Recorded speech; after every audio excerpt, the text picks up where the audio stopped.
Guys, ramai orang datang kedai aku bila kereta dah rosak teruk.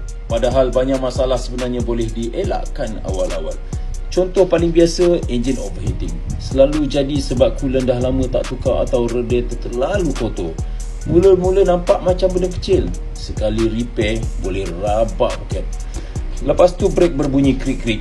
Ramai ingat boleh jalan lagi. Tapi bila brake pad dah nipis sangat, habis cakra brake pun rosak sekali.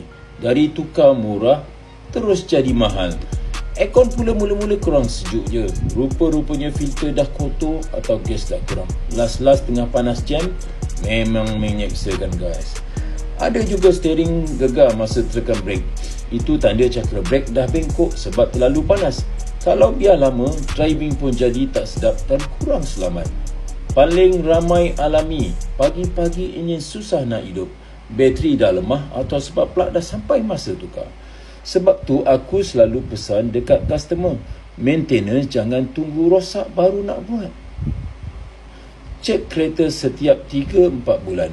Tukar minyak hitam pun ikut jadual. Cek coolant, minyak brake, filter aircon semua tu.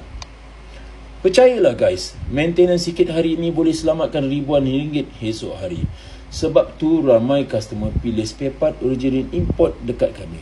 Tahan lebih lama, fitting cun dan kurang pening kepala. Jaga kereta elok-elok, nanti kereta pun akan jaga kita balik. Kalau ada masalah spare part atau maintenance kereta, tanya je kami guys.